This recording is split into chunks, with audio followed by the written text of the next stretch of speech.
The Arizona sun was a hammer on the back of my neck as I dragged the trash cans to the curb. It was a Tuesday, the kind of day so ordinary it barely left a dent in your memory. My name's Jake, and I lived in a quiet suburban split level with my older brother, Mark. Our parents had moved to Florida a few years back, leaving us the house. It worked. Mark was steady, a civil engineer who liked spreadsheets and grilling. I was more fluid. I did freelance graphic design, which meant my work hours were weird, but my life was pretty predictable. Or so I thought. That evening, we were in our usual spots, Mark on the leather couch scrolling through sports highlights, me in the armchair sketching idly on my tablet. The air conditioner hummed a steady, reassuring song. It was a scene of pure, unremarkable domestic peace. "Hey, Jake," Mark's voice cut through the drone of the TV. He'd muted the game. "Yeah?" I didn't look up from my sketch, a lizard wearing a tiny cowboy hat. "Can I ask you something?" "Shoot." I added a lasso to the lizard's hand. There was a pause so long it finally made me glance over. Mark was sitting forward, his elbows on his knees, his phone dark in his hands. He was staring at the blank TV screen, his brow furrowed. He looked like he was working out a complex math problem. "If you had to become an animal," he began,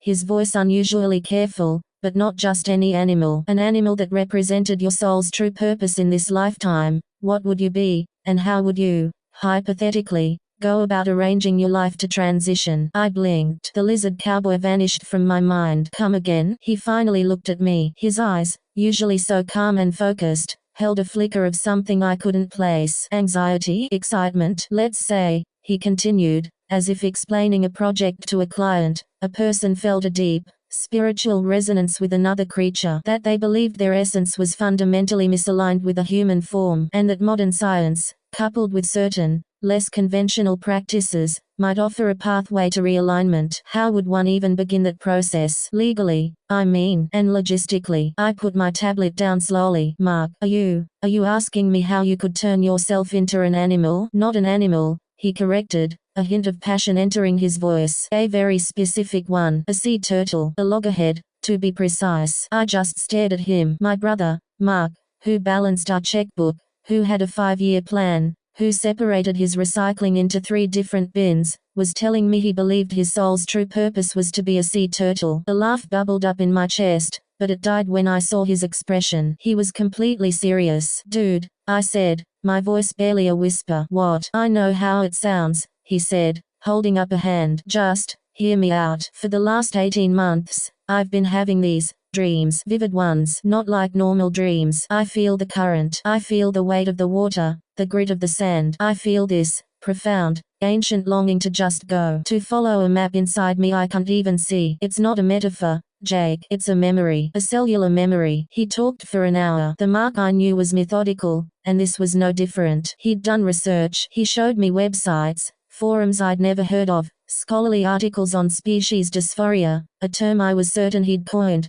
detailed anatomical comparisons between human and reptilian physiology. He had folders, charts. He'd even contacted a marine biologist in Costa Rica under a pseudonym, asking theoretical questions about buoyancy control and asthma regulation. "The human body is a prison, Jake," he said, his voice low and intense. "It's inefficient, emotionally chaotic. We're saddled with this relentless self-awareness. A turtle just is. It travels thousands of miles by instinct. It's part of an ancient rhythm. I want that. I need that peace." My mind reeled. This was my brother, the guy who taught me how to throw a fastball, who helped me rebuild the carburetor on my old Camaro. Now he was quoting turtle migration patterns and talking about soul realignment. But the logistics, I finally managed grasping, for the most concrete thread. "You said it. How? This isn't a surgery. You can't just get a shell." A shadow crossed his face. "That's the frontier," he admitted. "The biological modification is nascent. There are groups in Europe,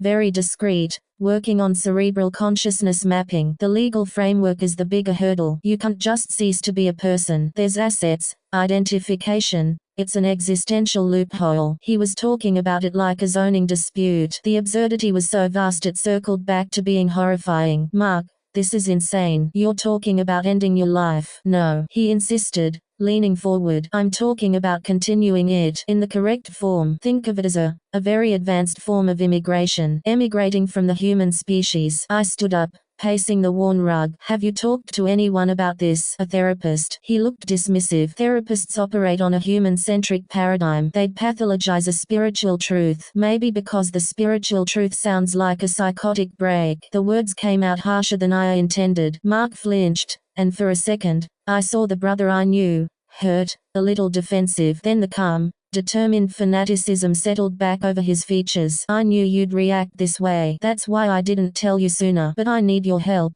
Jake. My help. To do what? Build you a personal tank in the backyard. No, he said quietly. I need you to help me become a non-person. The next few weeks were the strangest of my life. A part of me was convinced he was having a mental health crisis. I secretly called a psychiatrist friend, describing the situation in vague terms. The friend talked about late-onset schizophrenia, delusional disorders, and urged an intervention. But another part of me, a smaller, terrified part, saw the meticulous, rational Mark in all of this. He wasn't hearing voices. He wasn't violent or disorganized. He was planning his metamorphosis with the precision of a moon launch. And he wore me down. He was my brother. I loved him. My refusal to engage was pushing him away, into the arms of whatever online weirdos populated those forums. So, I made a terrible, calculated decision. I would play along. I would engage with the problem on his terms, hoping to either uncover the root of his delusion or stall him until I could get him real help. Thus began our surreal project. We called it Operation Blue Horizon. His name, of course. Evenings were no longer for TV. They were for strategy sessions. I learned more about sea turtles than any graphic designer ever should. I also learned about identity dissolution. The first step,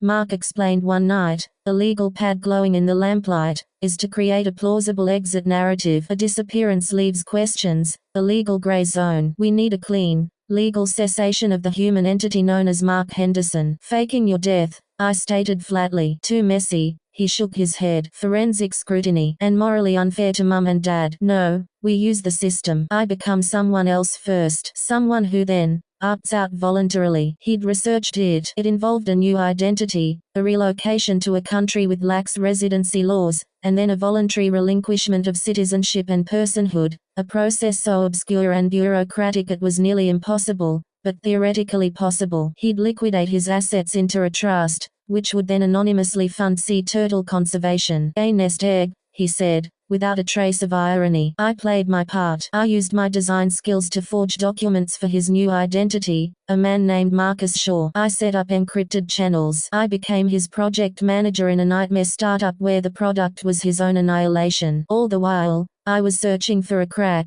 for the real Mark to break through and laugh this off. It didn't happen. If anything, he became more vibrant, more alive, as the plan progressed. The quiet, somewhat repressed man I knew was gone, replaced by a fervent visionary with a singular goal. He started eating a pescatarian diet. He'd spend hours floating in the community pool, practicing breath holds. He sold his car and donated most of his clothes. The house began to feel emptier, and I felt like I was living with a ghost who was enthusiastically digging its own grave. The breaking point came during a dry run. He wanted to test the first phase of his new identity, a week living as Marcus Shaw in a nearby city. He'd booked a cheap apartment, paid in cash through layers of intermediation I'd helped set up. The night before he left, he seemed radiant. This is the beginning of the final journey, Jake, he said, clasping my shoulder. His grit was strong, real. Thank you for not just dismissing me, for helping me come home. That word, home, shattered something in me. He was saying goodbye, not to me,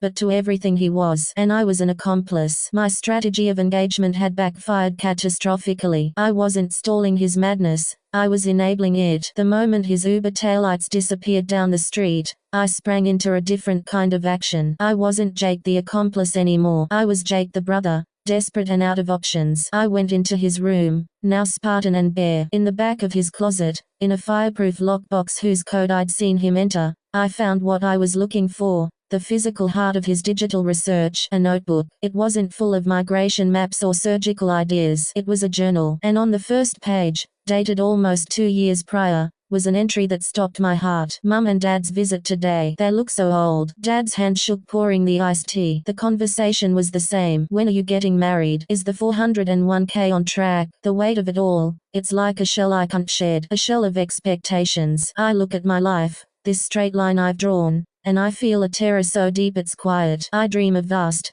silent oceans, of a weight that is not guilt, but water, of a purpose that is simple, survive, travel, endure, to just be, without having to become. I flipped through pages. The dreams started later. The turtle wasn't the cause of his crisis, it was the escape hatch his mind had built. Mark wasn't losing his mind. He was drowning in a profound, quiet despair he'd never allowed himself to express. The crushing pressure of a life lived on autopilot, of being the reliable one, the successful one, the normal one. The turtle was a symbol of ultimate freedom from a self he'd built that felt like a cage. The meticulous plan was both a rebellion and a suicide note, wrapped in a fantastical metaphor. He wasn't crazy. He was heartbroken by his own life. I knew what I had to do. I abandoned all the digital subterfuge. I booked a flight. Using the details from his plan, I knew where Marcus Shaw was staying. I found him 2 days later, not in some seedy apartment, but on a public beach at dawn. He was sitting on the sand, still as stone,